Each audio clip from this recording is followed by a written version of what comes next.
अस्सलाम वालेकुम dear students, I am Syed Arsalan Bukhari और chemistry teacher.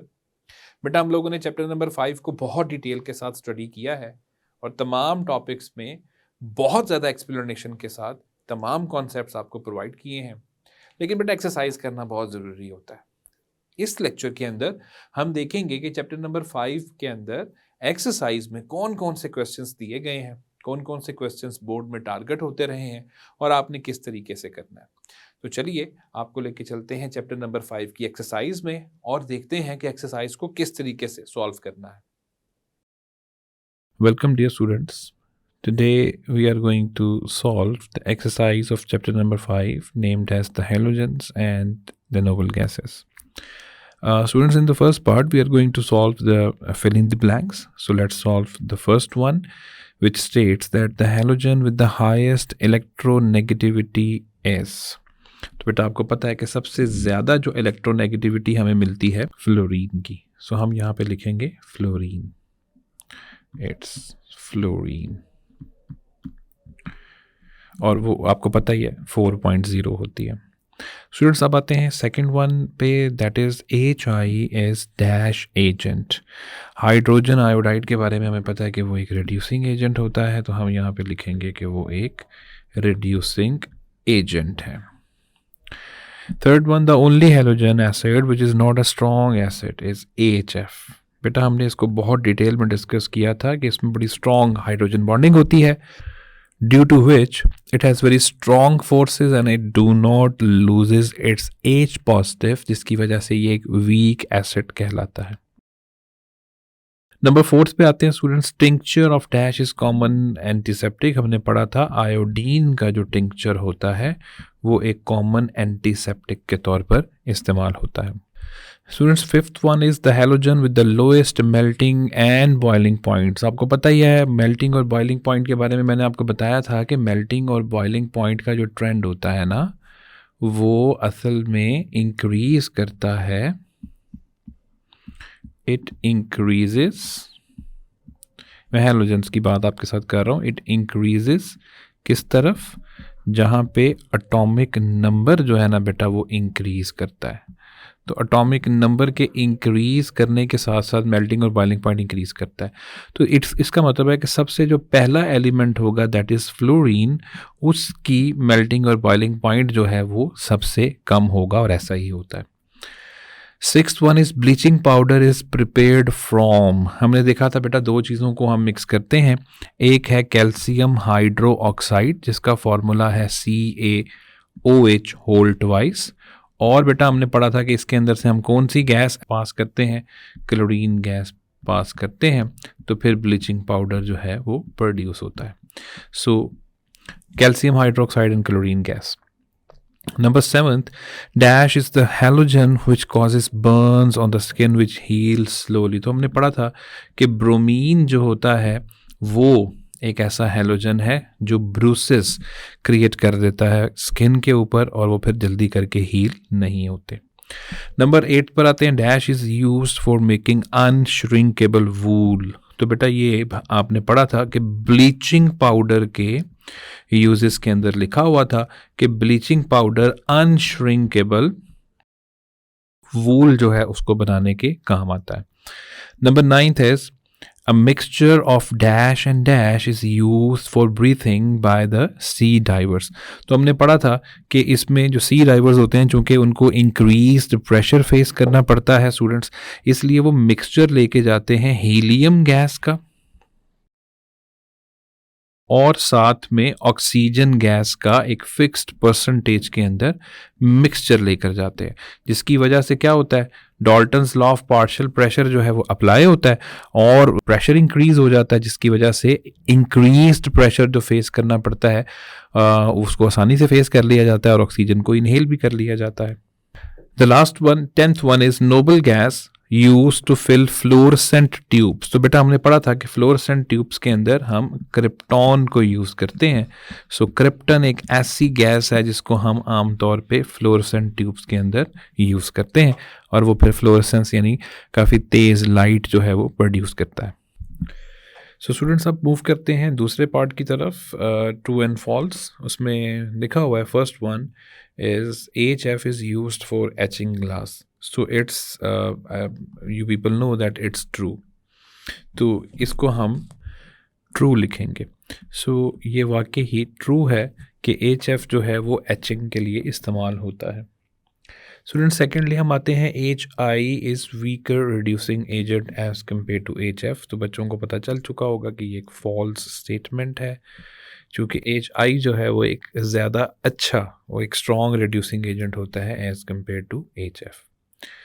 Third one, bleaching powder is completely soluble in water. It's true कि हम उसको जिस भी प्रोपोर्शन में ऐड करते हैं वो वाटर में डिज़ोल्व हो जाता है. फोर्थ वन पे आते हैं, the formula of perchloric acid is HClO true. HClO2 तो बेटा ये एक फॉल्स स्टेटमेंट है. हमने पढ़ा है कि पर क्लोरिक एसिड का फार्मूला HClO4 होता है, HClO2 नहीं होता. इसके बाद आते हैं जी, on warming aqueous KOCl disproportionate as follows. कि जैसे ही हम KOCl पोटेशियम ऑक्सीक्लोराइड को हीट करते हैं एक्वस सोल्यूशन को, तो वो डिसप्रपोर्शनेट हो जाता है एज फॉलोअर्स. तो ये बिल्कुल ट्रू है, वो ऐसे ही होता है. आप देख लें इस रिएक्शन में, आप देखें बेटा तो आपको पता चलता है कि पोटेशियम जो है चूँकि फर्स्ट ग्रुप से उसका ताल्लुक है तो +1 के साथ होगा, ऑक्सीजन पे -2 होता है, तो ये +1, और जाहिर है कि जो क्लोरीन है ऑब्वियसली उसके ऊपर चार्ज आएगा +1, तो ये +1 और +1 मिलके +2 हो जाएगा, तो ऑक्सीजन को बैलेंस कर देगा -2. अच्छा, अब चूँकि यहाँ पे अब नोट कर लीजिए क्लोरीन की ऑक्सीडेशन स्टेट हमें +1 नज़र आ रही है. अच्छा, इधर हम आते हैं तो पोटेशियम की +1 है और क्लोरीन की -1 है. सिमिलरली यहाँ पे -2 जो होगा वो 3 से मल्टीप्लाई होगा या 3 × -2 होगा. पोटेशियम के ऊपर +1 आता है, ये -6 और ये +1, तो क्लोरीन पे क्या आएगा +5. अब आप देखें क्लोरीन यहाँ पर क्या है +1. आप देखो बेटा +1 से वो किस में चेंज हो रहा है. Number 1, it has been change to -1. तो +1 से -1 में जाने का मतलब है डिक्रीज इन ऑक्सीडेशन स्टेट. तो डिक्रीज इन ऑक्सीडेशन स्टेट क्या होती है, reduction. On the other hand +1 से, ज़रा गौर कीजिए स्टूडेंट्स, +1 से +5 में जाना, तो +1 से +5 में जाने का मतलब है इंक्रीज इन ऑक्सीडेशन स्टेट, और वो है ऑक्सीडेशन. सो ऐसा रिएक्शन जिसके अंदर एक ही सब्सटेंस ऑक्सीडाइज और रिड्यूस हो, उसी को हम कहते हैं disproportionation reaction. So it is a correct disproportionation reaction. Number 6 पर आते हैं, alpha particles emitted by radioactive elements are ions of radon. False. Next पर आते हैं जी, radon is the only one of the noble gases that is radioactive. So it's true कि वो वाकई रेडियो एक्टिव है. The molecules of the noble gases are all monoatomic. ये भी ट्रू है क्योंकि वो किसी और के साथ बॉन्डिंग नहीं करते हैं या आपस में नहीं करते हैं नॉर्मल हालात में, तो वो सारे के सारे मोनोएटॉमिक होते हैं. Argon is use to fill electric bulbs. तो ये भी बिल्कुल ठीक है, आर्गन के यूज इसमें लिखा भी हुआ है कि वो इलेक्ट्रिक बल्ब्स को फिल करने के लिए इस्तेमाल होती है. The noble gas which is present in the largest amount in atmosphere is krypton. तो ये एक फॉल्स स्टेटमेंट है क्योंकि लार्जेस्ट गैस नोबल गैसेस के एतबार से देखी जाए तो वो आर्गन है, क्रिप्टन नहीं है. So after solving true and false, let's come to the multiple choice questions. Number 1, which of the following hydrogen halides is the weakest acid in the solution. ये भी हम थोड़ी देर पहले डिस्कस करके आए हैं. AHF due to stronger hydrogen bonding, वो H नहीं लूज करता इसलिए वो एक वीक एसिड है. Chlorine heptoxide Cl2O7 reacts with water to form. हमने पढ़ा है कि बेटा ये जैसे ही रिएक्शन करता है वाटर के साथ तो ये प्रोड्यूस करता है पर क्लोरिक एसिड. ये रिएक्शन आपकी बुक में गिवन है, आप वहाँ से इसको चेक भी कर सकते हैं. Then hydrogen bonding is the strongest in the molecules of, जाहिर है वो HF में होगी क्योंकि यहीं पर सबसे ज़्यादा एग्जिस्ट करता है इलेक्ट्रोनेगेटिविटी का डिफरेंस. हाइड्रोजन 2.2 और फ्लोरीन जो है वो 4 है. तो 2.2 और 4 आप फ़र्क चेक कर लें कि सबसे ज़्यादा डिफरेंस यहाँ एग्जिस्ट करेगा, सबसे ज़्यादा पोलैरिटी यहाँ एग्जिस्ट करेगी, इसलिए सबसे स्ट्रॉन्गेस्ट हाइड्रोजन बॉन्डिंग हमें HF के अंदर नज़र आएगी. Number 4, which halogen will react with AU यानी gold spontaneously to produce AU+3. तो बेटा वो हमने पढ़ा था कि क्लोरीन करती है और ये कैसे करती है, इसके लिए हमने वर्किंग पढ़ी थी, अगर आपको याद हो, working of aqua regia. Students, जिसको हमने चैप्टर नंबर 4 में डिस्कस किया था कि एक्वा रीजिया एक ऐसा लिक्विड है जो डिज़ोल्व करता है गोल्ड और अदर नोबल मेटल्स को। और वो कैसे करता है कि एक्वा रीजिया बनाने के लिए स्टूडेंट्स हम पढ़ कर आए थे कि HNO3 और HCl का सोल्यूशन बनाया जाता है। इनके रिएक्शन से नाइट्रोसिल क्लोराइड प्रोड्यूस होता है, वहाँ से क्लोरीन रिलीज़ होती है और क्लोरीन जो है वो गोल्ड को उसके आइंस में और बाद में क्लोराइड में कन्वर्ट कर देती है। फिफ्थ है जी द एनहाइड्राइड ऑफ HClO4 तो इसमें बेटा हमने रिएक्शन पढ़ा है, बल्कि रिएक्शन के अलावा ये स्टेटमेंट बुक में लिखी भी हुई है और मैंने ये पढ़ाते वक्त बताया था कि ये एक इंपॉर्टेंट MCQ की सूरत में एक्सरसाइज में मौजूद है। तो बेटा इसका जो आंसर है वो हमारे पास है Cl2O7। बेटा रिएक्शन याद करें कि HClO4 यानी पर क्लोरिक एसिड HClO4 कि अगर हम करवा देते हैं ना P2O5 के साथ रिएक्शन, तो P2O5 चूँकि बड़ा स्ट्रॉन्ग किस्म का डिहाइड्रेटिंग एजेंट है, वो इसमें से वाटर निकाल देता है और उसको कन्वर्ट कर देता है इसके अंदर। तो ये उसका एनहाइड्राइड है, यानी वाटर रिमूव करने के बाद उससे बनता है। नंबर 6 इज ब्लीचिंग पाउडर में B produce by passing chlorine over. तो ये भी हम फिलिंग द ब्लैंक्स में पढ़ कर आए हैं, कैल्शियम हाइड्रोक्साइड। तो कैल्शियम हाइड्रोक्साइड में से हम क्लोरीन पास करते हैं, जिससे आपने पढ़ा है कि ब्लीचिंग पाउडर प्रोड्यूस हो जाता है। नेक्स्ट है जी which is the strongest acid. तो बेटा इनमें सबसे स्ट्रॉन्गेस्ट एसिड जो है वो HClO4 होगा। उसकी रीज़न ये है, हमने बहुत डिटेल में ये टॉपिक पढ़ा था कि इनकी जो एसिडिक स्ट्रेंथ है ना हैलोजेंस की, वो एक्चुअली डिपेंड किस पे करती है, नंबर ऑफ ऑक्सीजन एटम्स के ऊपर डिपेंड करती है। तो जितने ज़्यादा नंबर ऑफ ऑक्सीजन एटम्स होंगे उतना ही ज़्यादा वो क्या करेंगे, इलेक्ट्रॉन के पेयर को अपनी तरफ खींचेंगे इलेक्ट्रोनेगेटिव होने की वजह से, जिसकी वजह से जो H पॉजिटिव है, ये वाला H पॉजिटिव, तो वो स्टूडेंट्स ये जो H पॉजिटिव है ये ज़्यादा पार्शियल पॉजिटिव हो जाएगा और इसको रिमूव करना आसान हो जाएगा। सो याद रखिएगा इनकी जो एसिडिक स्ट्रेंथ है, वो एसिडिक स्ट्रेंथ जो है वो उसका ताल्लुक है नंबर ऑफ ऑक्सीजन एटम्स के साथ। तो चूँकि इसमें maximum number of oxygen atoms हैं, दैट इज़ वाई ये स्ट्रॉन्गेस्ट एसिड कंसीडर होगा। 8th है जी which halogen occurs naturally in a positive oxidation state. तो बेटा वो आयोडीन है, कुदरती तौर पर आयोडीन जो है वो पॉजिटिव ऑक्सीडेशन स्टेट के अंदर एग्जिस्ट करता है। नंबर 9th है जी an element that has high ionisation energy and tends to be chemically inactive would most likely to be. यानी इसमें वो ये पूछ रहे हैं बेटा कि अगर हमारे पास एक एलिमेंट है और उसकी हाई आयोनाइजेशन एनर्जी है, तो बेटा हाई आयोनाइजेशन एनर्जी का मतलब क्या हुआ कि it is not going to lose electron। ठीक है, तो वो इलेक्ट्रॉन लूज़ नहीं करेगा। तो जब वो इलेक्ट्रॉन लूज़ नहीं करेगा तो इसका मतलब है कि वो रिएक्टिव नहीं। और आगे उन्होंने लिख भी दिया कि केमिकली इनएक्टिव है, तो वो जाहिर है नोबल गैस ही हो सकता है। तो ये नोबल गैस इसका आंसर होगा। Number 10th, which of the following represents the correct electronic configuration of the outermost energy level of an element of 0 यानी 8th group in the ground state। तो बेटा इसको 0 ग्रुप हमने पढ़ा था कि इसको 0 ग्रुप इसलिए कहा जाता है क्योंकि ये बॉन्ड नहीं बनाते और इनकी जो वैलेंसी होती है वो क्या होती है, 0 होती है। और वैलेंसी उसी सूरत में 0 हो सकती है जब outermost shell completely fill हो चुका हो, और वो सिर्फ इसी केस के अंदर हमें नज़र आ सकता है कि S के अंदर 2 इलेक्ट्रॉन्स के साथ फिलिंग हो चुकी है और P के अंदर 6 इलेक्ट्रॉन्स के साथ फिलिंग हो चुकी है। सो सही आंसर जो है वो इस केस में D है। स्टूडेंट्स क्वेश्चन नंबर 4 पर आते हैं। ऑब्जेक्टिव का पार्ट हमने डिस्कस कर लिया है, अब आते हैं short questions plus long questions के ऊपर। सो question number 4 is a pure long question and it states that what is bleaching powder, how is it prepared commercially, give its uses. तो बेटा इसको बहुत डिटेल में हमने पढ़ा था कि ब्लीचिंग पाउडर क्या होता है और उसको किन किन तरीक़ों से प्रोड्यूस किया जा सकता है। अल्टीमेटली फिर हमने उसके यूजेस को डिस्कस किया था। तो बेटा अगर ब्लीचिंग पाउडर की हम बात करते हैं तो हमने पढ़ा था कि ब्लीचिंग पाउडर का फॉर्मूला CaClOCl है। इसको यूँ भी लिखा जा सकता है कि CaOCl और Cl। और बेटा आपको याद होगा हमने इसको कैल्शियम ऑक्सीक्लोराइड भी पढ़ा था। हमने ये भी पढ़ा था कि इसको कैल्शियम हाइपोक्लोराइड भी कहा जाता है। और साथ ही साथ हमने इसका एक और नाम भी पढ़ा था स्टूडेंट्स, अगर आपको याद हो, हमने कहा था कि ये कैल्शियम ऑक्सीक्लोराइड क्लोराइड है। तो अब ये तो इसका ब्रीफ सा एक इंट्रोडक्शन है, वाइट ग्रेस इसकी अपीयरेंस होती है। अब स्टूडेंट्स इसको प्रिपेयर कैसे किया जाता है, उसके लिए आपको याद होगा कि हमने दो तरीके पढ़े थे।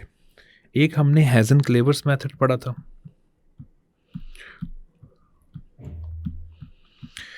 और इसमें हमने पढ़ा था कि ये मेथड जो है वो एक ट्रेडिशनल मेथड है, एक पुराना मेथड है, और इसकी जगह पर अब जो हम पढ़ते हैं वो बेकमैन्स मेथड है। तो जो लेटेस्ट आप मेथड कह रहे हैं वो बेकमैन्स मेथड है स्टूडेंट्स, जबकि होता दोनों में एक ही काम है, बस उसके तरीकाकार का थोड़ा सा डिफरेंस होता है। होता क्या है स्टूडेंट्स, रिएक्शन एक ही होता है। हम क्या करते हैं, कैल्शियम हाइड्रोक्साइड जिसका फॉर्मूला है CaOH होल ट्वाइस, सिर्फ उसका रिएक्शन किसके साथ करवाते हैं, क्लोरीन के साथ। अपरेटस याद कीजिए, आपने देखा था कि पूरा टावर होता है जिसमें मुख्तलिफ रैक्स बने होते हैं, उन रैक्स के ऊपर कैल्शियम हाइड्रोक्साइड रखा होता है, क्लोरीन गैस को हॉट एयर के साथ इंट्रोड्यूस करवाया जाता है, और क्लोरीन और कैल्शियम हाइड्रो ऑक्साइड जो है वो आपस में मिल के, जिसको स्लेक्ट लाइम भी कहा जाता है, तो बेटा ये प्रोड्यूस करते हैं ब्लीचिंग पाउडर CaCl OCl, और साथ में वाटर जो है वो प्रोड्यूस होता है। तो दोनों में काम एक जैसा ही होता है। फ़र्क सिर्फ क्या है बेटा, फ़र्क सिर्फ इतना सा है कि दोनों में थोड़ा सा तरीकाकार का फ़र्क है, अदरवाइज रिएक्शन दोनों के अंदर एक जैसा ही होता है।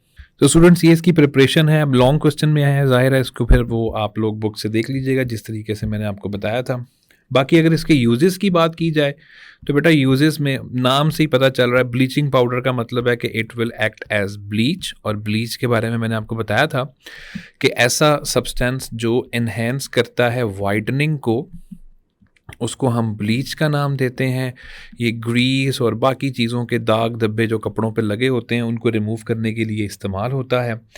इसके अलावा बेटा ये हमने इसके रिएक्शंस में पढ़ा था, आप याद कीजिए, हमने पढ़ा था कि ये क्लोरोफॉर्म बनाने के लिए भी इस्तेमाल होता है। कैसे, डायरेक्ट क्लोरोफॉर्म तो इससे नहीं बनता, अलबत्ता इससे हमने पढ़ा था कि मिथाइल क्लोराइड बन जाता है, और मिथाइल क्लोराइड से हम फिर क्लोरोफॉर्म प्रोड्यूस कर सकते हैं।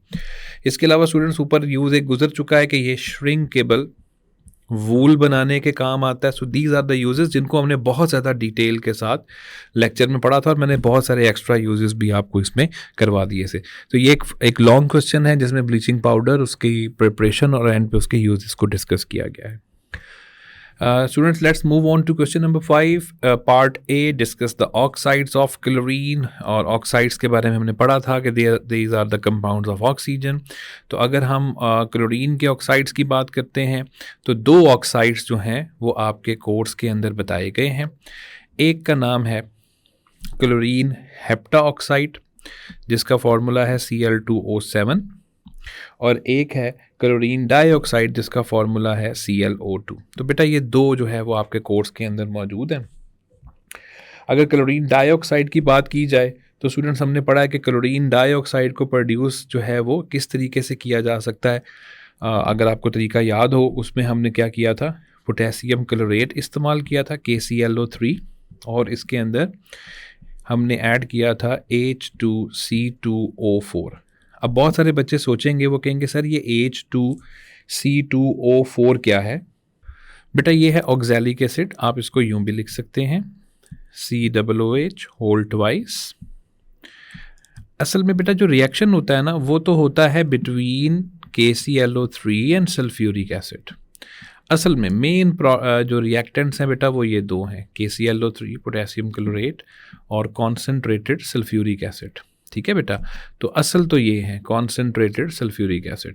लेकिन ये रिएक्शन एक्सोथर्मिक होता है, हीट एनर्जी बहुत ज़्यादा इवॉल्व होती है, इसलिए हम बड़ा वायलेंट सा रिएक्शन होता है, इसलिए हम ऑक्सैलिक एसिड जो है बीच में डाल देते हैं। तो स्टूडेंट्स जैसे ही ये रिएक्शन होता है, इस रिएक्शन के नतीजे में पोटेशियम सल्फेट प्रोड्यूस होता है। पोटेशियम सल्फेट प्रोड्यूस होने के अलावा वाटर प्रोड्यूस होता है। जो हम बनाना चाह रहे हैं क्लोरीन डाइऑक्साइड प्रोड्यूस होती है, और साथ में कार्बन डाइऑक्साइड गैस यहाँ से रिलीज़ हो जाती है। पोटेशियम क्लोरेट के स्टूडेंट्स 2 यूनिट्स इसमें इन्वॉल्व होते हैं, ऑक्सैलिक एसिड और सल्फ्यूरिक एसिड का एक यहाँ पे 2 वाटर मॉलिक्यूल्स प्रोड्यूस होते हैं और 2 ClO2 और 2 कार्बन डाइऑक्साइड। तो इस तरीके से हम ये हमारा मेन प्रोडक्ट जो है स्टूडेंट्स इसको ऑब्टेन कर लेते हैं। तो ये इसको बनाने का एक आसान तरीका था। क्लोरीन का हेप्टाऑक्साइड अगर आपको याद हो तो इसको प्रोड्यूस जो है वो हमने किस तरीके से किया था, आप याद कीजिए। इट इज़, हमने इसको कैसे डिफाइन किया था, it is anhydride of perchloric acid.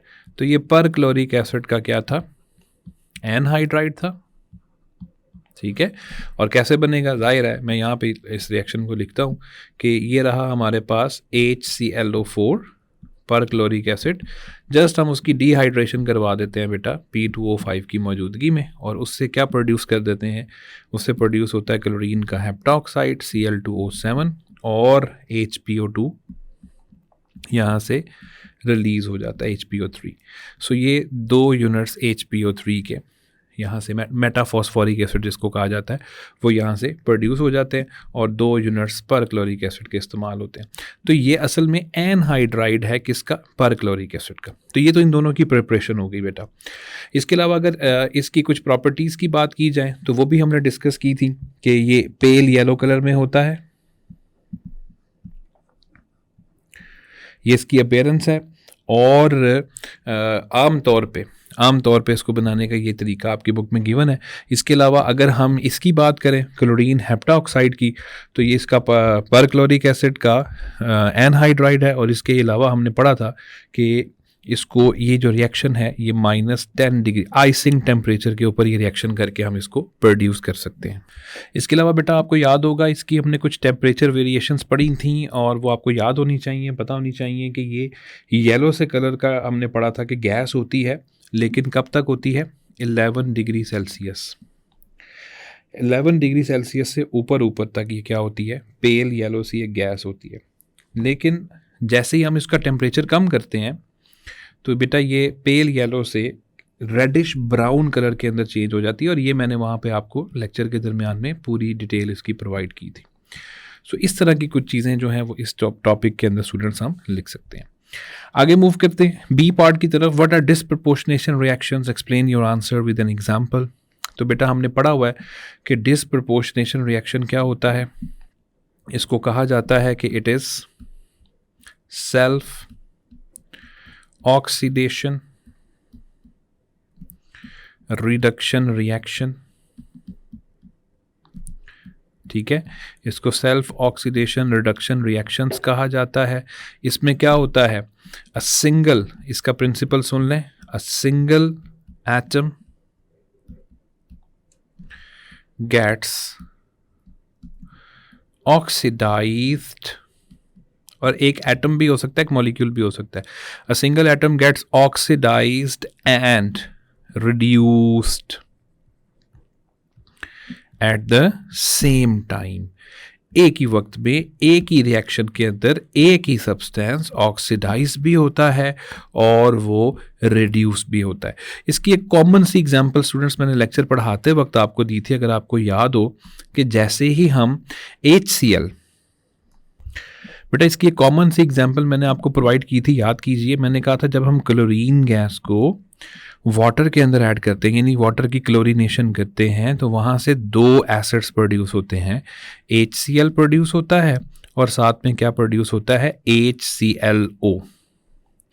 अच्छा अब आप देखो कि क्लोरीन की ऑक्सीडेशन स्टेट क्या है, 0। ज़ाहिर है जब वो फ्री स्टेट में पड़ा हुआ तो उसकी ऑक्सीडेशन स्टेट क्या है, 0।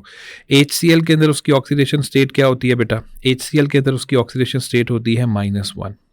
और HClO के अंदर चूंकि इसकी -2 होती है, हाइड्रोजन की +1 होती है, तो क्लोरीन के ऊपर चार्ज आता है +1।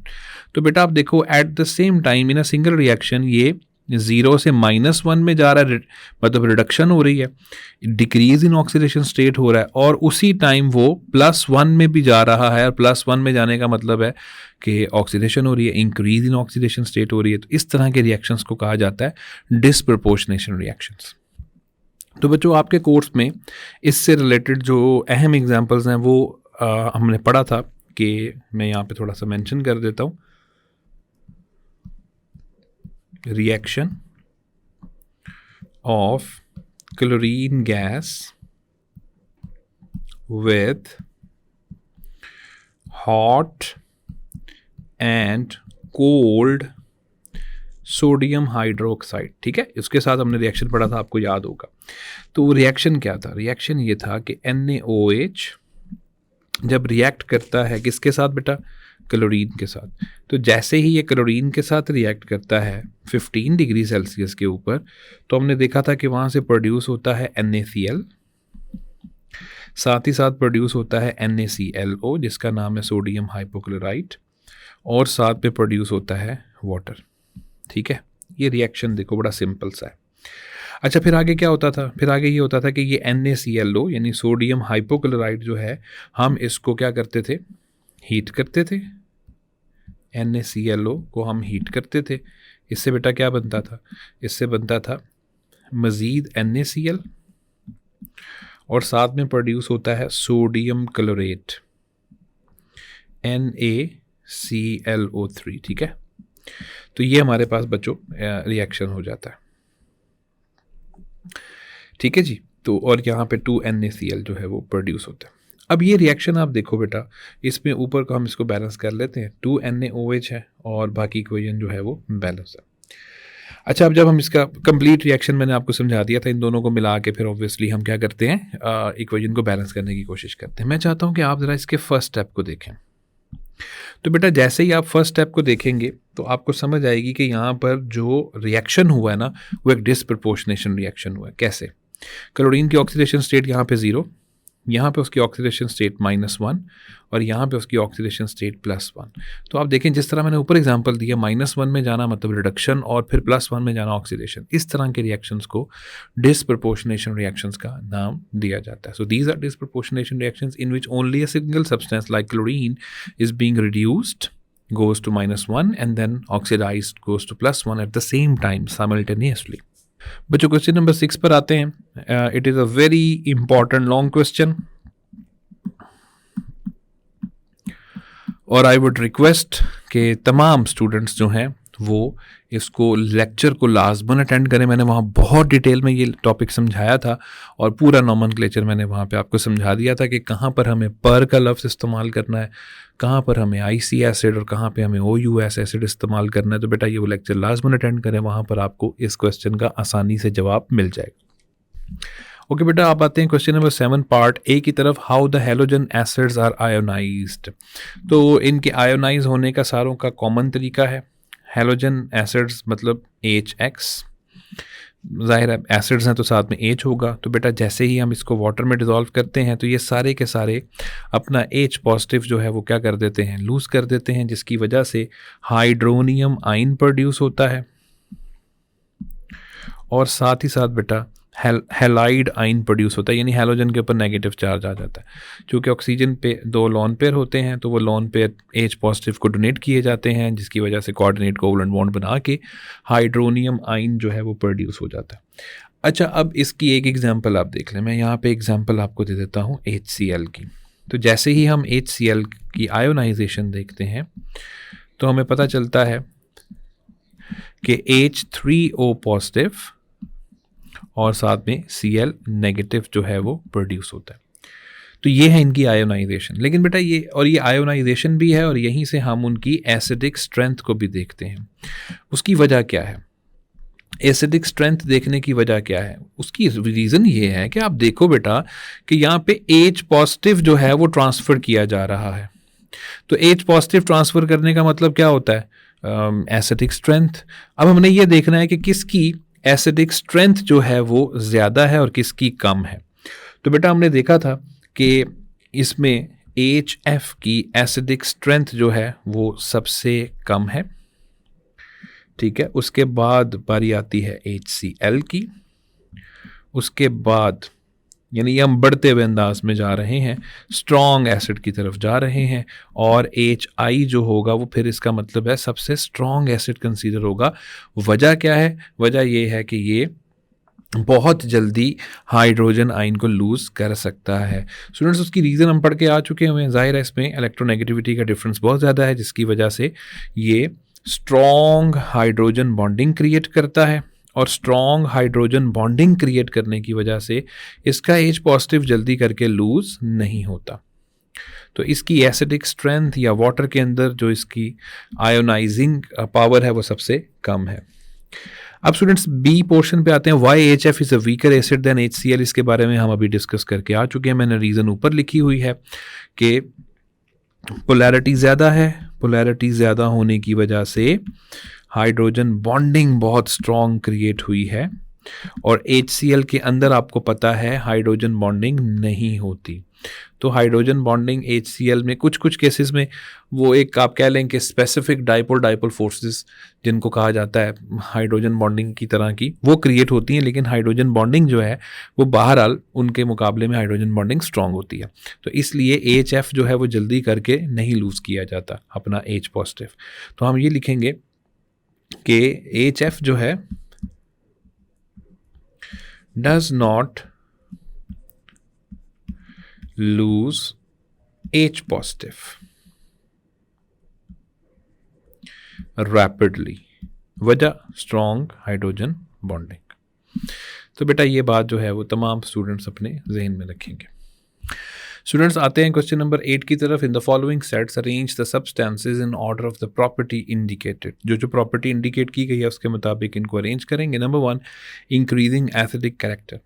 बेटा मैं अभी MCQs में आपको बता कर आया हूँ कि जो एसिडिक कैरेक्टर है ना हैलोजन के ऑक्सी एसिड्स का, ये हम हैलोजन के ऑक्सी एसिड्स डिस्कस कर रहे हैं, इनका बेटा जो एसिडिक कैरेक्टर है ना वो किस पे डिपेंड करता है? It depends upon the number of oxygen atoms. असल में ऑक्सीजन एटम्स के ऊपर डिपेंड करता है, याद रखिएगा। अच्छा बच्चों अब होता क्या है, याद रखिएगा ऑक्सीजन एटम्स जितने ज़्यादा होंगे, याद रखिएगा ऑक्सीजन एटम्स बेटा जितने ज़्यादा होंगे उतने, उससे क्या होगा, उससे ये होगा कि इलेक्ट्रॉन पेयर की जो अट्रैक्शन है वो ज़्यादा होगी, क्योंकि वो ज़्यादा इलेक्ट्रोनेगेटिव होता है ना, तो इलेक्ट्रॉन पेयर की जो बेटा अट्रैक्शन होगी ना वो ज़्यादा हो जाएगी। अच्छा इसके ज़्यादा होने से क्या होगा, इसके ज़्यादा होने से ये होगा कि हाइड्रोजन का जो एटम है वो डेफिसिट हो जाएगा। वो किसके हिसाब से डेफिसिट हो जाएगा बेटा, वो डेफिसिट हो जाएगा चार्ज के लिहाज से, ठीक है। उसके इलेक्ट्रॉन पेयर को खींचा गया है तो फिर वो क्या होगा, ज़्यादा पार्शल पॉजिटिव चार्ज शो करेगा, जिसकी वजह से फिर इसको लूज करना आसान हो जाएगा। तो अब आप देखें HClO4 में सबसे ज़्यादा हमें ऑक्सीजन एटम्स नज़र आ रहे हैं, तो इसकी सबसे ज़्यादा एसिडिक स्ट्रेंथ होगी। दूसरे नंबर पे HClO3 की बारी आएगी, उसके बाद HClO2 की बारी आएगी, और उसके बाद HClO की बारी आएगी। सो ये है आपके पास एक प्रॉपर आंसर कि और नंबर ऑफ ऑक्सीजन एटम्स पे डिपेंड करेगा, और उससे एसिडिक स्ट्रेंथ जो है, नंबर ऑफ ऑक्सीजन एटम्स जिसमें ज़्यादा होंगे उसकी एसिडिक स्ट्रेंथ जो है वो ऑटोमेटिकली ज़्यादा हो जाएगी।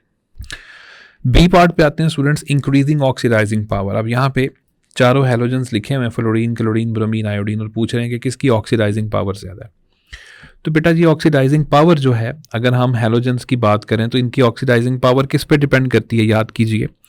हमने कुछ फैक्टर्स पढ़े थे, मिसाल के तौर पे हमने सबसे पहले पढ़ा था एनर्जी ऑफ डिसोसिएशन, या जिसको हमने डिसोसिएशन एनर्जी का नाम दिया था, ठीक है जी। इस पे डिपेंड करता है पहली बात। दूसरी बात इलेक्ट्रॉन अफिनिटी के ऊपर डिपेंड करता है, ठीक है। ऑक्सीडाइजिंग पावर जो है वो पहले नंबर पे डिसोसिएशन एनर्जी और दूसरे नंबर पे इलेक्ट्रॉन अफिनिटी के ऊपर डिपेंड करती है, ठीक है।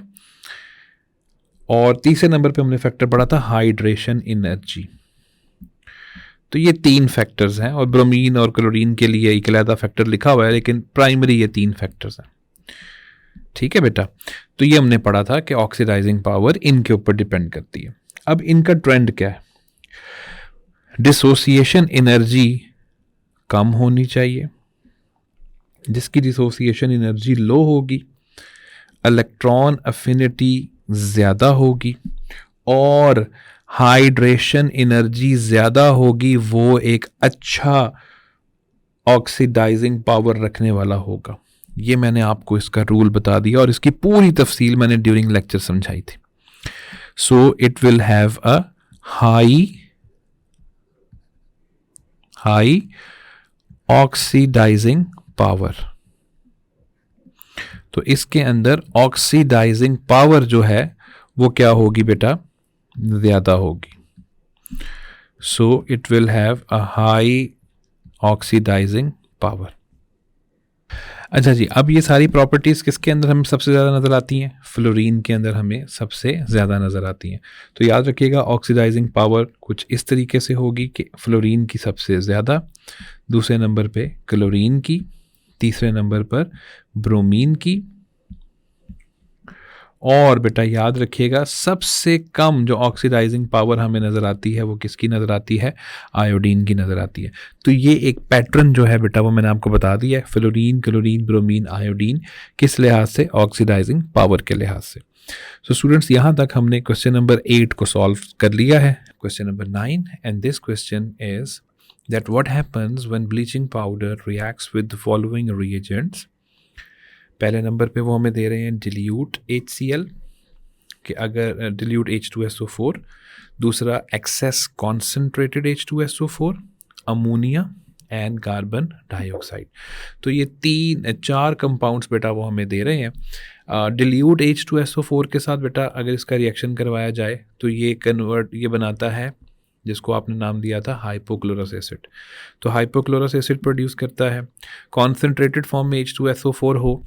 So students, with dilute H2SO4 it produces hypochlorous acid जिसका फॉर्मूला होता है HClO। और अगर हम कॉन्सेंट्रेटेड H2SO4 के साथ बात करें तो कॉन्सेंट्रेटेड H2SO4 के साथ इट प्रोड्यूसेस क्लोरीन गैस।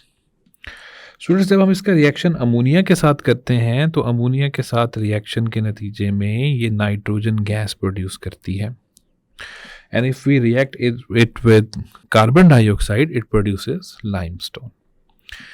तो ये जब मैं आपको रिएक्शंस पढ़ा रहा था मैंने बहुत डिटेल में ये आपको सारे रिएक्शंस करवा दिए थे। तो चलें जल्दी जल्दी से इन रिएक्शंस को देखते हैं। Let's suppose students we have bleaching powder CaOCl और इसका रिएक्शन हम करवाते हैं H2SO4 के साथ, लेकिन हमने उसको किस फॉर्म में लिया है? सबसे पहले हमने उसको लिया है डिल्यूट फॉर्म में। तो बेटा जैसे हम उसको डिल्यूट फॉर्म में इस्तेमाल करते हैं ना तो उससे क्या बनता है? सबसे पहले तो यहाँ कैल्शियम सल्फेट प्रोड्यूस होता है। कैल्शियम सल्फेट प्रोड्यूस होने के अलावा कैल्शियम क्लोराइड प्रोड्यूस होता है और साथ में हाइपोक्लोरस एसिड जो है उसके 2 यूनिट्स प्रोड्यूस हो जाते हैं। और इस पूरे प्रोसेस में ब्लीचिंग पाउडर के 2 यूनिट्स जो हैं वो इस्तेमाल होते हैं। तो ये डिल्यूट सल्फ्यूरिक एसिड के साथ इसका रिएक्शन है। अगर हम कॉन्सेंट्रेटेड फॉर्म में लेते हैं क्या? H2SO4 और एक्सेस में लेते हैं तो उससे क्या होता है बेटा? यहाँ पे फ़र्क ये है कि ये कॉन्सेंट्रेटेड फॉर्म में है, ठीक है। तो इसमें जो रिएक्शन होता है उसमें सिंपल कैल्शियम सल्फेट प्रोड्यूस होता है, कैल्शियम क्लोराइड उस केस में बेटा प्रोड्यूस नहीं होता, जबकि वाटर और क्लोरीन गैस जो है वो वहाँ से प्रोड्यूस हो जाती है। इस तरह ब्लीचिंग पाउडर का एक इस्तेमाल भी हमारे सामने आ गया कि ये क्लोरीन बनाने के काम आता है। इसके अलावा बेटा आते हैं अमोनिया के रिएक्शन पे। So this is CaOCl bleaching powder और हम इसका रिएक्शन करवाने जा रहे हैं किसके साथ? अमोनिया के साथ। तो बेटा जैसे ही हम अमोनिया के साथ इसका रिएक्शन करवाते हैं तो यहाँ से प्रोड्यूस होता है कैल्शियम क्लोराइड। कैल्शियम क्लोराइड के अलावा प्रोड्यूस होते हैं 3 molecules of water and ammonia converts into nitrogen gas. तो अमोनिया जो है उसकी ऑक्सीडेशन हो जाती है और वो नाइट्रोजन में कन्वर्ट हो जाती है और इसके लिए 3 यूनिट्स जो हैं वो इस्तेमाल होते हैं ब्लीचिंग पाउडर के, 2 यूनिट्स इस्तेमाल होते हैं अमोनिया के, 3 यूनिट्स इसके प्रोड्यूस होते हैं। The equation is balanced. अब बेटा लास्ट पे आते हैं कैल्शियम ऑक्सीक्लोराइड या ब्लीचिंग पाउडर। जैसे ही बेटा इसका रिएक्शन हम करवाते हैं कार्बन डाइऑक्साइड के साथ तो ये लाइमस्टोन प्रोड्यूस करता है, इससे कैल्शियम कार्बोनेट यानी लाइमस्टोन प्रोड्यूस होता है और साथ में क्लोरीन गैस बेटा रिलीज हो जाती है। सो ये 4 रिएक्शंस हैं जिनके बारे में क्वेश्चन किया गया और मैंने चारों के रिएक्शंस जो हैं वो आपके सामने लिख दिए हैं। Now students, let's move on to question number 10, that is to discuss various commercial uses of halogens and there compounds. बेटा मैंने आपको जब ये टॉपिक करवाया था तो मैंने आपको बताया था कि ये एक लॉन्ग क्वेश्चन है, तो आई वुड रिकमेंड कि आप उस टॉपिक को एक दफ़ा फिर से सुने, आपको ये सारे यूजेस क्लियर हो जाएंगे। जल्दी जल्दी से मैं आपको बता देता हूँ कि फ्रीऑन्स बनाने के लिए हम लोग इस्तेमाल, फ्रीऑन्स क्या है? लो मोलेकुलर मास क्लोरोफ्लोरोकार्बन्स, आप इनको फ्लोरोक्लोरोकार्बन्स भी कह सकते हैं, जिनका मैस थोड़ा कम होता है। और हमने पढ़ा था कि ये कूलिंग एजेंट के तौर पर इस्तेमाल होते हैं in refrigerators and air conditioners etcetera. तो उनको बनाने के लिए हम फ्लोरीन और क्लोरीन का इस्तेमाल करते हैं। इसके अलावा हमने पढ़ा था स्टूडेंट्स के टेफ्लॉन होता है, और टेफ्लॉन जो है वो हमने पढ़ा था कि यूटेंसिल्स, बर्तन वगैरह बनाने के काम आता है। तो इसको बनाने के लिए भी हम लोग किसका इस्तेमाल करते हैं? फ्लोरीन का इस्तेमाल करते हैं। तो ये दो यूजेस पर्टिकुलरली फ्लोरीन से रिलेटेड है। अगर हम बेटा क्लोरीन की बात करते हैं तो हमने पढ़ा था कि क्लोरीन बहुत सारे इम्पॉर्टेंट कंपाउंड्स बनाने के काम आती है। अच्छा, वो इम्पॉर्टेंट कंपाउंड्स कौन कौन से हैं? तो उसमें मिथाइल क्लोराइड जो है वो शामिल है, क्लोरोफॉर्म शामिल है, ठीक है। इसके अलावा HCl शामिल है, इसके अलावा CCl4 कार्बन टेट्राक्लोराइड शामिल है। तो ये सारे के सारे इस तरह के कंपाउंड्स बनाने के लिए बेटा हम किसको इस्तेमाल करते हैं? क्लोरीन को इस्तेमाल करते हैं। इसके अलावा क्लोरीनेशन का जो प्रोसेस है, जो वाटर ट्रीटमेंट होता है क्लोरीन के ज़रिए, उसको भी हमने जिक्र उसका किया था कि वहाँ भी हम किसको इस्तेमाल करते हैं? क्लोरीन को इस्तेमाल करते हैं। It is a major use of chlorine gas. इसके अलावा बेटा आपको याद होगा कि हमने ब्रोमीन को पढ़ा था कि ब्रोमीन जो है वो भी मुख्तलिफ यूजेस उसके हैं। मिसाल के तौर पे हमने पढ़ा था कि उसको हम पेट्रोलियम में ऐड करते हैं ताकि पेट्रोलियम के अंदर मौजूद इम्प्योरिटीज़ को जो है वो रिमूव करवा लिया जाए। इसके अलावा हमने पढ़ा था कि ब्रोमीन जो है वो एक फंजाइसाइड के तौर पे यूज़ होती है, फंजाई को किल करती है, ये इसका एक्शन फंजाई को किल कर देता है। इसके अलावा स्टूडेंट्स हमने पढ़ा था कि ब्रोमीन का ही एक कंपाउंड सिल्वर ब्रोमाइड जो है वो फोटोग्राफी के लिए इस्तेमाल होता है। तो ये सारे यूजेस हमने ब्रोमीन के पढ़े थे। और अगर हम आयोडीन के यूजेस की बात करें तो स्टूडेंट्स आयोडीन के यूजेस में भी हमने पढ़ा था कि आयोडीन बायोलॉजिकली बहुत इम्पॉर्टेंट है। हमने देखा था कि इंसानी जिस्म में जब कमी हो जाती है आयोडीन की तो हमें गोइटर नाम की कंडीशन का या ग्रेव्स डिजीज़ नाम की बीमारी का सामना करना पड़ जाता है।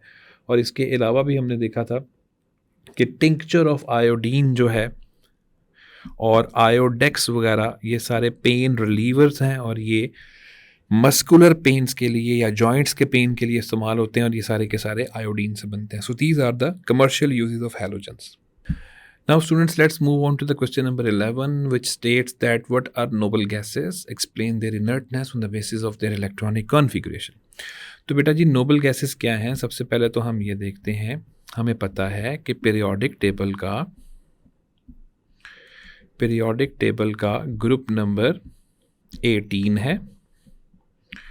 उसके जो एलिमेंट्स हैं उनको कहा जाता है कि वो नोबल गैसेस हैं। अच्छा, उनको नोबल गैसेस क्यों कहा जाता है? क्योंकि वो अनरिएक्टिव हैं।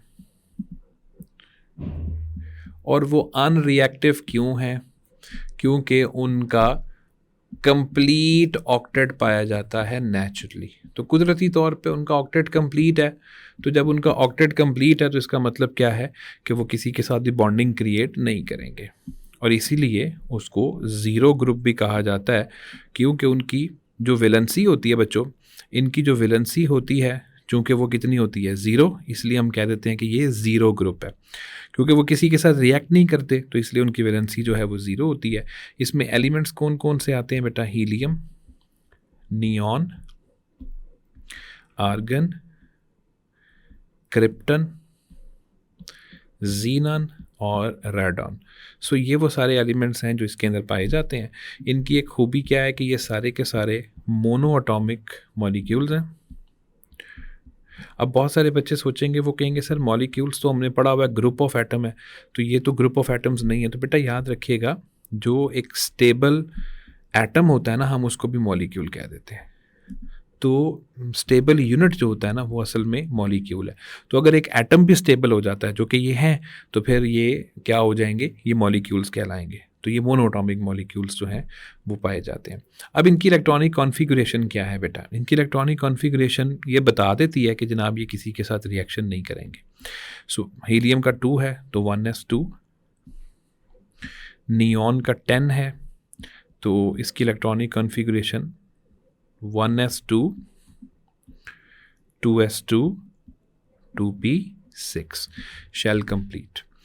आर्गन की अगर हम बात करें बेटा, तो आर्गन का एटॉमिक नंबर 18 है तो उसके पास 18 इलेक्ट्रॉन्स होंगे, 1s2, 2s2, 2p6, 3s2, 3p6। तो आप देख सकते हैं कि इनकी भी इलेक्ट्रॉनिक कॉन्फ़िगरेशन शेल कंप्लीट है। सो इलेक्ट्रॉनिक कॉन्फ़िगरेशन एक बहुत बड़ा सबूत है कि इनकी इनर्टनेस साबित करने के लिए। तो ये आपके पास एक टॉपिक है कि जिसके अंदर हमने इनर्टनेस साबित की है on the basis of their electronic configuration. Since their octet is complete, their outermost shell is complete, so they are not going to make any kind of bonds. हाँ, आपने कंपाउंड्स पढ़े हैं, extreme conditions पे जाके बनाए जा सकते हैं बच्चों, बट नॉर्मली वो आम हालात में वो बॉन्ड नहीं बनाते। Students, now let's move on to question number 12, and its part A is that write note on oxyfluorides of xenon. तो बेटा हमने पढ़ा था कि xenon फ्लोरीन के साथ रिएक्शन करके पहले फ्लोराइड्स बनाता है, फिर उन फ्लोराइड्स से हम ऑक्सीफ्लोराइड्स प्रोड्यूस करते हैं। तो सबसे पहले तो ये समझिएगा कि ऑक्सीफ्लोराइड क्या है। ऑक्सीफ्लोराइड का मतलब कि इसके अंदर ऑक्सीजन होगा और साथ में क्या होगा बेटा, फ्लोरीन होगा। तो जीनोन के जो ऑक्सीफ्लोराइड्स हैं वो आमतौर पे 2 हैं जो आपकी बुक में डिस्कस किए जा रहे हैं। एक का नाम है जीनोन ऑक्सी टेट्राफ्लोराइड और एक जो है वो जीनोन ऑक्सी हेक्साफ्लोराइड भी एग्जिस्ट करता है, लेकिन आपकी बुक के अंदर सिर्फ इसी को डिस्कस किया जा रहा है। 2 को आपकी बुक में डिस्कस किया जाएगा बेटा, हमने बड़ी डिटेल में इसको पढ़ा है, जीनोन ऑक्सी टेट्राफ्लोराइड और जीनोन ऑक्सी डाइफ्लोराइड, लेकिन इसके अलावा भी एग्जिस्ट करते हैं। तो अगर हम देखें इसको, तो हम इनमें 2 को स्टडी करेंगे। सबसे पहले हम देखेंगे कि जीनोन ऑक्सी टेट्रा फ्लोराइड, और इसका जो फॉर्मूला है वो है XeOF4, और जो दूसरा है बेटा वो है xenon oxy difluoride. So students, इन दोनों की और इसका जो फॉर्मूला है वो है XeOF2। अच्छा, ऑक्सी टेट्राफ्लोराइड जो है वो किस तरीके से प्रोड्यूस होता है, इसके लिए हम क्या करते हैं बेटा, जीनोन का फ्लोराइड लेते हैं, जीनोन हेक्साफ्लोराइड, और उस जीनोन हेक्साफ्लोराइड का हाई टेम्परेचर पर सिलिका यानी सिलिकॉन डाइऑक्साइड के साथ रिएक्शन करवाते हैं।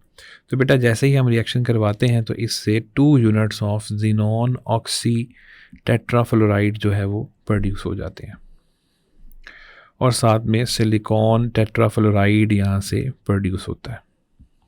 तो ये इसको बनाने का एक आसान तरीका है जो मैंने आपके सामने एक्सप्लेन कर दिया है। ठीक है, अब आते हैं डाइफ्लोराइड पे। तो इसके लिए हम क्या करते हैं, जस्ट जीनोन को इस्तेमाल करते हैं और जीनोन का रिएक्शन हम करवा देते हैं OF2 के साथ, ऑक्सीजन डाइफ्लोराइड के साथ हम रिएक्शन करवा देते हैं, और स्टूडेंट्स जैसे ही इसका रिएक्शन करवाते हैं तो ये बनाता है जीनोन का ऑक्सी डाइफ्लोराइड। तो ये 2 ऑक्सी फ्लोराइड्स हैं जीनोन के, एक का नाम है जीनोन ऑक्सी टेट्राफ्लोराइड और एक का नाम है जीनोन ऑक्सी डाइफ्लोराइड। इन दोनों को बनाने का तरीका मैंने आपको बता दिया और प्रॉपर्टीज़ जो हैं उनको हमने लेक्चर में डिस्कस कर लिया था डिटेल में। अब आते हैं पार्ट बी पर बच्चों। पार्ट बी है एप्लीकेशंस ऑफ नोबल गैसेस। तो बेटा इसको आपको याद होगा मैंने टॉपिक पढ़ाते वक्त ही मैंने कह दिया था कि it is a very important long question, so do visit the topic again ताकि आपको क्लियर हो जाए। मैंने वहाँ बहुत तफसील के साथ ये टॉपिक पढ़ाया था, लेकिन मैं अब थोड़ा सा आपको रिपीट कर दूँ कि ट्रैफिक सिग्नल्स की जो लाइट्स हैं, ट्रैफिक सिग्नल लाइट्स, उसके अंदर हम इनको इस्तेमाल करते हैं बेटा। इसके अलावा आपने पढ़ा है कि जो अंडर वाटर डाइवर्स होते हैं वो भी इसको लेकर जाते हैं ताकि उनको प्रेशर जो है वो मेंटेन किया जा सके। इसके अलावा बेटा आपने वो बड़े मशहूर नियॉन साइंस, तो मैंने बताया ही था कि नियॉन साइंस क्या होते हैं। इसके अलावा fluorescent lights, TV screens, TV tubes और ग्लास लेज़र्स, इन सारों के अंदर हमने पढ़ा था कि नोबल गैसेस जो हैं वो उनकी एप्लीकेशन सामने आ जाती हैं। So it's a long question, आप उस टॉपिक को एक दफ़ा दोबारा सुन लेंगे तो आपको क्लियर हो जाएगा। मैंने बहुत तफसील के साथ बेटा वहाँ पर इसको एक्सप्लेन किया था। Okay students, now we are moving on to the last question, question number 13, जिसका फर्स्ट पार्ट पूछा जा रहा है जी, what is ionised salt. So बेटा आयोनाइज्ड सॉल्ट क्या है बच्चों? It's simple salt mixed with potassium iodide. So इसमें क्या होता है बेटा, जो हमारा कॉमन सॉल्ट है मतलब NaCl mixed with 0.02% potassium iodide. तो उसमें हम 0.02% पोटेशियम आयोडाइड ऐड करते हैं by weight. So that is the definition of ionized salt. So it is a mixture of common salt, मतलब NaCl, mixed with या mixture of common salt with 0.02% potassium iodide by weight is called as ionized salt. अच्छा, अब ये ionised salt का इस्तेमाल क्यों होता है वो हमने डिस्कस किया था बेटा। अभी थोड़ी देर पहले भी मैं आपको बता रहा था कि आयोडीन की कमी की वजह से एक बीमारी तो नहीं हम कह सकते, बस बीमारी की एक कैफियत जो है वो लाहक हो जाती है, जिसको गोइटर कहा जाता है, मतलब स्वोलन थ्रॉट। हमारे गले में मौजूद जो थायराइड ग्लैंड्स हैं वो आयोडीन की डेफिशिएंसी की वजह से स्वेल हो जाते हैं, जिसकी वजह से गोइटर नाम की बीमारी का सामना करना पड़ता है। इससे अवॉइड करने के लिए आयोनाइज्ड सॉल्ट तैयार किया जाता है। तो students, this is the concept of ionised salt. Question number 2 is what are freons and Teflon. Students, अभी हम डिस्कस करके आए हैं जब मैं आपको यूजेस पढ़ा रहा था हैलोजेंस के, तो फ्रियोन्स के बारे में मैंने आपको बताया था कि they are the low molecular mass chlorofluorocarbons. बेटा जो कम मैस वाले क्लोरोफ्लोरोकार्बन्स हैं उनको फ्रियोन्स कहा जाता है। इसके अंदर जो एग्जाम्पल आ सकती है वो आ सकती है CCl2F2, जिसमें हमें नज़र आ रहा है 1 carbon atom is covalently bonded to 2 atoms of chlorine and 2 atoms of fluorine. और साथ में इसमें एक और एग्जाम्पल आ सकती है CClF3 की एग्जाम्पल भी आ सकती है, जिसमें 1 atom of carbon is covalently bonded with 1 atom of chlorine and 3 atoms of fluorine. और इनके यूजेस क्या हैं बेटा? हमने पढ़ा था कि ये रेफ्रिजरेटर्स के अंदर कूलिंग एजेंट्स के तौर पर इस्तेमाल होते हैं। So they are used in refrigerators as refrigerants या कूलिंग एजेंट्स के तौर पे ये इस्तेमाल होते हैं।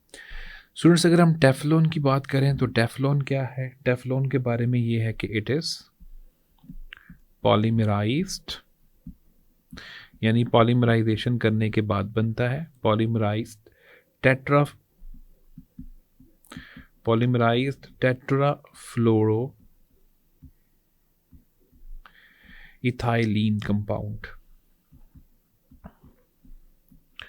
अच्छा बेटा, इसकी पॉलीमराइजेशन हम करते हैं किसकी? टेट्राफ्लोरोइथाइलीन की। अब टेट्राफ्लोरोइथाइलीन क्या चीज़ है स्टूडेंट्स? कि इसमें ये कार्बन है और दरमियान में डबल बॉन्ड होता है, एक फ्लोरीन यहाँ पर होता है, एक फ्लोरीन यहाँ पर होता है, सिमिलरली एक फ्लोरीन इस जगह पर और एक फ्लोरीन इस जगह पर होता है। तो हम क्या करते हैं, जैसे ही इसकी पॉलीमराइजेशन कर देते हैं ना, तो इसमें से दरमियान में से डबल बॉन्ड जो है वो टूट जाता है। डबल बॉन्ड टूट के बेटा सिंगल में कन्वर्ट होता है, जिससे ये फ्री हो जाता है। अब ये आगे से आगे जुड़ेगा और दोनों फ्लोरीन्स जो हैं बेटा वो अपनी जगह पे, चारों फ्लोरीन्स जो हैं वो अपनी जगह पर मौजूद होते हैं। सो इस तरह क्या होगा, एक चेन बन जाएगी लंबी और ये आगे से आगे जुड़ता ही चला जाएगा। तो इसको हम कहते हैं टेफ्लॉन। अब टेफ्लॉन इस्तेमाल कहाँ पर होता है स्टूडेंट्स? हमने पढ़ा था कि ये एक प्लास्टिक है, ठीक है? प्लास्टिक बनाने के लिए, प्लास्टिक तो खैर नहीं, प्लास्टिक बनाने के लिए हम इसको इस्तेमाल करते हैं और इसके ऊपर किसी किस्म का ऑक्सीडेंट्स का, इन चीज़ों का असर जो है वो नहीं होता। इवन एसिड्स और एल्कलीज का भी असर इसके ऊपर नहीं होता। इसके अलावा बेटा हमने देखा था कि ये क्रोजन प्रूफ है, इसकी क्रोजन भी नहीं होती है, ठीक है? सो ये क्रोजन प्रूफ है और हम मतलब जो ज़्यादातर हमें क्रोजन प्रूफ पार्ट्स नज़र आते हैं, क्रोजन फ्री पार्ट्स हमें नज़र आते हैं, उन जगहों पे टेफ्लॉन आमतौर पर इस्तेमाल हुआ होता है।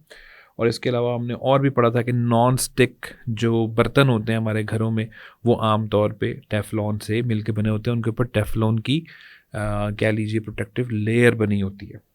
ओके स्टूडेंट्स, पार्ट 3 पर आते हैं। Arrange the following ions in order of increasing size. इसमें फ्लोराइड, क्लोराइड, आयोडाइड और ब्रोमाइड लिखा हुआ है। तो बेटा इसमें आपको पता है कि ज़ाहिर है इनके आयनिक रेडियाई की बात हो रही है। तो बेटा आपको पता ही है आयनिक रेडियस का भी वही ट्रेंड होता है जो एटॉमिक रेडियस का होता है, और वो क्या है कि it increases down the group.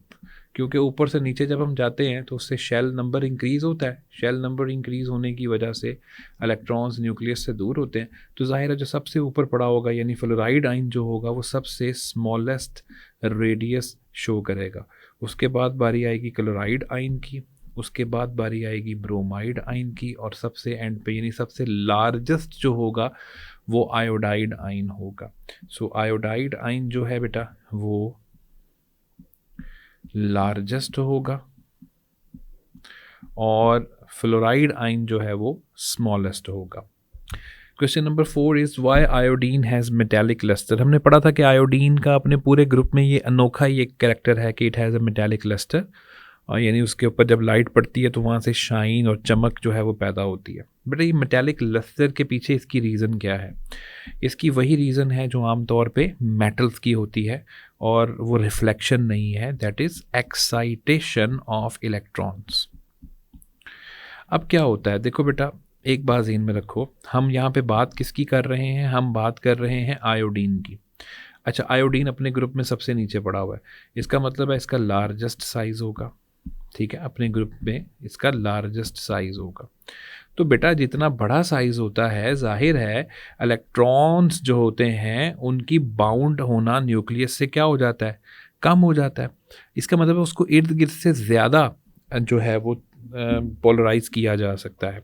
अब होता क्या है? होता ये है, हम यहाँ पे लिख देते हैं कि इलेक्ट्रॉन्स जो हैं वो लूजली बाउंड होते हैं, किसके साथ? न्यूक्लियस के साथ। So electrons are loosely bounded to nucleus. अच्छा, उससे क्या होगा? उससे ये होगा कि फ़र्ज़ कीजिए कि ये इलेक्ट्रॉन्स पड़े हुए हैं, ठीक है? होते ज़्यादा दूर दूर ही हैं ज़ाहिर है, लेकिन मैं यहाँ पे आपको शो कर रहा हूँ। अब इसके ऊपर जैसे ही लाइट पड़ेगी ये एनर्जी को एब्जॉर्ब करेंगे। अच्छा, एनर्जी को एब्जॉर्ब करके ये चले जाएंगे अपनी एक्साइटेड फॉर्म में। एक्साइटेड फॉर्म का मतलब है हाई एनर्जी फॉर्म, और जब वहाँ पे पहुँच के ज़्यादा एनर्जी नहीं संभाली जाएगी तो ये एक्स्ट्रा एनर्जी को क्या करेंगे? लूज़ करेंगे in a process that is called as de-excitation. वही काम जो मेटल्स के अंदर होता है जब उन पर लाइट पड़ती है। तो बेटा ये एक्साइटेशन और डी एक्साइटेशन के चक्कर में ये जो एनर्जी रिलीज़ हो रही है ये लाइट की फॉर्म में होती है, इसलिए वहाँ पे एक मेटालिक लस्टर क्रिएट हो जाता है। सो याद रखिएगा आयोडीन का मेटालिक लस्टर सिर्फ इसलिए होता है कि उसके इलेक्ट्रॉन्स जो हैं लाइट पड़ने पर बहुत ही एक्साइटेड हो जाते हैं, हाई एनर्जी पे चले जाते हैं, और फिर बाद में डी एक्साइट होते हैं, एनर्जी को लूज़ करते हैं, जिसकी वजह से वो लस्टर क्रिएट होता है। Question number 5 is which halogen sublimes to violet vapours. अच्छा, अब इसमें आप समझिएगा सब्लाइम करने का मतलब क्या है? सब्लिमेशन करना। सब्लिमेशन का मतलब है कि सॉलिड से डायरेक्टली किस में कन्वर्ट हो जाना? वेपर्स के अंदर या गैस के अंदर कन्वर्ट हो जाना, ठीक है? ये होता है सब्लिमेशन। सो सब्लिमेशन किसकी प्रॉपर्टी हुई? सॉलिड्स की।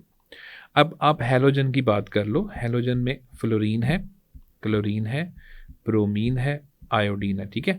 अब फ्लोरीन और क्लोरीन तो गैसेस हैं, ब्रोमीन लिक्विड है, तो अकेला कौन बच गया? आयोडीन। सो इसका सिंपल आंसर है कि जी आयोडीन जो है वो सब्लाइम करता है।